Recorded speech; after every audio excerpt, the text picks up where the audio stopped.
पाकिस्तान के मुकाबले में इंडिया की जीडीपी ग्रोथ मतलब सालों साल बढ़ती जा रही है। हाँ, इसकी मेन रीज़न ये है। ग्रोथ रेट देखें 7%, जाहिर सी बात है, वो बड़ी इकोनॉमी है, स्टेबल इकोनॉमी है, उनके पास आप देखें 400-500 बिलियन डॉलर्स के रिजर्व है। ठीक है, तो फॉरेन रिजर्व उनके पास इतने हैं और जाहिर सी बात करप्शन वाइज वो चीज़ें भी बहुत मैटर करती हैं। इंडिया अपने आप को बेहतरी की तरफ लेके जा रहे हैं। ठीक है। आवाम का इंटरेस्ट होना चाहिए गवर्नमेंट का। अगर वो आवाम का इंटरेस्ट पर मतलब चले ना, तो फिर मतलब प्रोजेक्ट भी नहीं रुकेंगे और मुल्क भी आगे बढ़े, जीडीपी भी बढ़ेगा और सब कुछ मतलब आगे जाएंगे। और आपको ये पता होना चाहिए कि पाकिस्तान के जो है वो माजी में ईरान के साथ बहुत अच्छे रिलेशन नहीं थे, ठीक ये है। इंडिया के हाँ, ज़्यादा स्ट्रॉन्ग थे। हाँ, हाँ, हाँ, ठीक है, मतलब थॉट्स किस तरह, क्योंकि वो कहते हैं good thoughts shows good thoughts. हमारे वो सोच नज़रिए बहुत अलग है उनसे। ठीक है। वो अपने आप को मतलब बेहतरी की तरफ लेके जा रहे हैं और दूसरी साइड पे हम देखें तो हम बहुत नीचे, दिन ब दिन हम नीचे बढ़ते जा, हमसे अफगानिस्तान भी ऊपर चला गया है। हाँ। हाँ, यही भी फैक्टर है इंडिया की, मतलब वो इलेक्ट्रॉनिक मीडिया थोड़ी आज़ाद है पाकिस्तान के मुकाबले में, इतनी भी नहीं है, लेकिन पाकिस्तान के मुकाबले कंपेरेटिवली हम देखें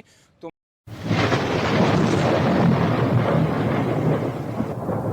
नमस्कार दोस्तों, स्वागत है आपका हिंदुस्तान डॉट में। दोस्तों, रिपोर्ट के मुताबिक इंडिया की इकोनॉमी करीब 8% से ग्रो होने वाली है। दोस्तों, ये सब देख के पाकिस्तानी बहुत परेशान है और कहते हैं कि पूरी दुनिया में इतना बड़ा क्राइसिस आ गया है, फिर भी इंडिया की इकोनॉमी को कोई फर्क नहीं पड़ता और इंडिया की इकोनॉमी तो फिर भी दुनिया की फास्टेस्ट ग्रोइंग इकोनॉमी बन गई है।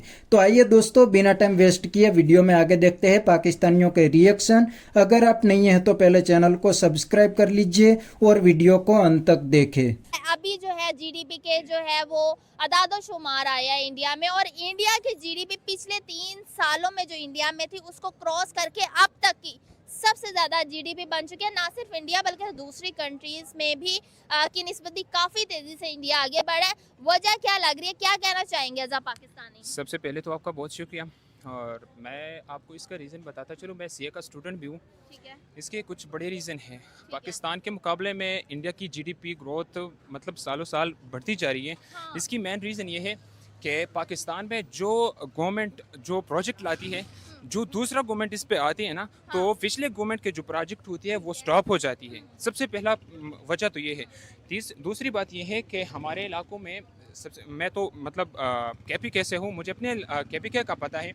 केपीके में ऐसा है कि हमारे यहाँ मिनरल है, हमारे पास बहुत कुछ है, हाँ। लेकिन मिनरल्स की वो यूटिलाइजेशन, उससे मतलब उतना मतलब पैसा कमाना, रेवेन्यू कमाना वो नहीं होता। ठीक है। सबसे दूसरी मतलब बड़ी वजह यह है कि अपने मुल्क के जो आपके साथ मतलब है अवेलेबिलिटी ऑफ रिसोर्सेज है, तो आप इसको इंपोर्ट कर दे प्रॉपर तरीके से। उस गवर्नमेंट मतलब अपनी केपीके के गवर्नमेंट को भी पैसे उससे दे और मुल्क की जीडीपी ग्रोथ भी तो इसके आपको पता है कि पंजाब के ऊपर सारा जोर होता है, पंजाब के ऊपर सारा ध्यान होता है। आपको क्या लगता है कि वो जो मिनरल्स का हम फायदा नहीं उठा पा रहे, उसकी एक वजह टेक्नोलॉजी की कमी तो नहीं है? बिल्कुल यही वजह है। जिस तरह के ये आपने बताया कि इंडिया में 6 क्लास से मतलब एआई आर्टिफिशियल इंटेलिजेंस की क्लास ली जा रही है, ठीक है। तो मतलब पाकिस्तान में भी ऐसा होना चाहिए कि मतलब आर्टिफिशियल इंटेलिजेंस पर काम करना चाहिए, टेक्नोलॉजी पर काम करना चाहिए, ताकि हम मिनरल को अच्छी तरीके से यूटिलाइज करें, इससे मतलब रेवेन्यू कमाएं। ठीक है। आपका क्या ओपिनियन है जो जीडीपी ग्रोथ है इंडिया की उसको लेके? बस जितना बात है वो मेरे साथी ने कह दिया। आप भी केपीके से हैं। मैं भी केपी से जी। तो आपको क्या लग रहा है कि केपीके को उतना हिस्सा मिल रहा है, उतनी चीजें और उतनी फैसिलिटीज मिल रही हैं जितने उनके पास रिसोर्सेज हैं? बस इस पे मैं कमेंट दूंगा तो अच्छी हाँ। होगा। केपीके के साथ जितने रिसोर्सेज है उतनी ही फैसिलिटीज़ केपीके को नहीं मिली है। और दूसरी बात यह है कि फेडरल गवर्नमेंट ने हमारे अपने कबायली इलाकों के लिए एक फ़ंड होता है, वो फ़ंड 2-3 साल से फेडरल गवर्नमेंट ने रुकवा दी है। अगर वो फेडरल गवर्नमेंट वो फ़ंड हमें जारी कर दे फाटा को, तो फाटा से जो मिनरल है, जितने भी मतलब इंफ्रास्ट्रक्चर पे काम हो जाएगा, तो फिर वो हो कि लोगों में बहुत पोटेंशियल है, वो आगे जा सकते हैं। सर, यहाँ पे हमारे पास ऑयल रिफाइन करने के फैक्ट्रीज नहीं है, तो मिनरल्स पे आप कहाँ से काम होगा? ऑयल रिफाइनरी मतलब यही है ना कि फेडरल गवर्नमेंट इस पर तवज्जो दे। हमारी गवर्नमेंट की यही मतलब सर, ईरान वॉर चल रही है, आपको पता है कि पूरी दुनिया में कितने क्राइसिस आए हैं हाँ। ना? ये बात तो मतलब जाहिर ही है कि ईरान क्राइसिस चल रहा है, लेकिन सबसे बड़ा इफेक्ट जो है पाकिस्तान पर पड़ा है। इसकी मेन रीज़न पॉलिटिकली मतलब अनस्टेबिलिटी है। सबसे यानी कि आपका कहने का मतलब है किसी और कंट्री में इस तरह से इफेक्ट नहीं हुआ? नहीं हुआ ऐसा दूसरी इंडिया में भी देखे, चाइना में देखे, उसके साथ रिजर्व अमाउंट में मतलब ऑयल पड़ी थी।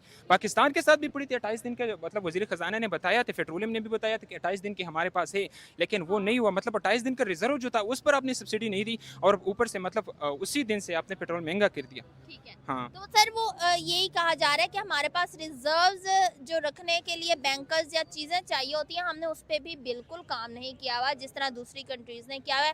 क्या वजह है? पीछे गवर्नमेंट है, मिसमैनेजमेंट है, क्या चीजें आपको लगती हैं? बिल्कुल, मैंने पहले भी आपको बताया कि पिछले गवर्नमेंट के प्रोजेक्ट्स को दूसरी गवर्नमेंट, आने वाली गवर्नमेंट रोक दी है। अगर पिछले गवर्नमेंट सर अगर हर गवर्नमेंट अवाम के इंटरेस्ट का सोचे तो कोई वजह ही नहीं बनती कि आप पिछली गवर्नमेंट के प्रोजेक्ट्स को रोक के अपने प्रोजेक्ट स्टार्ट करें। यही तो मेन रीज़न है। मैं आपको बताता हूँ पहले से कि आवाम का इंटरेस्ट होना चाहिए गवर्नमेंट का। अगर वो आवाम को इंटरेस्ट पर मतलब चले ना, तो फिर मतलब प्रोजेक्ट भी नहीं रुकेंगे और मुल्क भी आगे बढ़े, जीडीपी भी बढ़ेगा और सब कुछ मतलब आगे जाएंगे। तो गवर्नमेंट को सर टिकने कौन नहीं देता? अवाम ही टिकने नहीं देती। ये अवाम का मसला नहीं है, सब कुछ जानता है। मतलब अवाम का इतना इफेक्ट नहीं है गवर्नमेंट में, गवर्नमेंट लाने में और जाने में। हाँ, गवर्नमेंट तो होना चाहिए इफेक्ट। अगर आपको कोई गवर्नमेंट इकोनॉमी पे काम नहीं कर रही तो आप प्रोटेस्ट करें, आप उसको अकाउंटेबल बनाएं, ताकि या तो वो डर के मारे इकोनॉमी पे काम करे या फिर वो कुर्सी से हट जाए अगर उससे कुछ नहीं हो रहा। मैं आपको बताता चलो, केपीके में रोज मतलब एहतजाज हो रहे हैं, प्रोटेस्ट हो रहे हैं। पंजाब में ऐसा नहीं हो रहा, वहाँ पर हो रहे हैं, रोज रोज होते हैं, प्रोटेस्ट हो रहे हैं। लेकिन मेन मीडिया पे तो कुछ नहीं नजर आता। मीडिया वहाँ पर बैन है, मीडिया वहाँ चलता ही नहीं है। मीडिया तो पंजाब में आज़ाद है। मैं आपको बताता चलो, पंजाब में मीडिया आज़ाद है, वहाँ पर मीडिया पर पाबंदी है।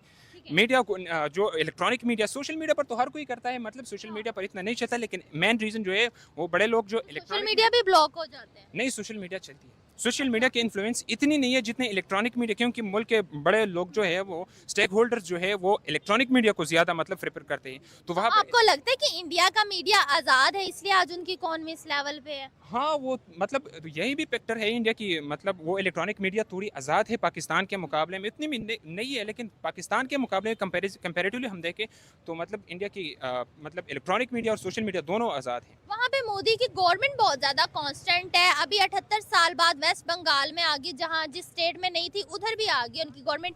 तो दोस्तों ये थे पाकिस्तानियों के रिएक्शन, और ये पढ़े लिखे पाकिस्तानी थे, इसीलिए बड़ी अच्छी तरीके से समझते हैं कि इंडिया अब बहुत आगे निकल गया है। इंडिया के प्राइम मिनिस्टर बहुत ही अच्छे हैं, मोदी जी इंडिया के लिए काम करते हैं और इंडिया के लिए अच्छे डिसीजन लेते हैं। इसीलिए आज इंडिया की इकोनॉमी दुनिया की फास्टेस्ट ग्रोइंग इकोनॉमी है।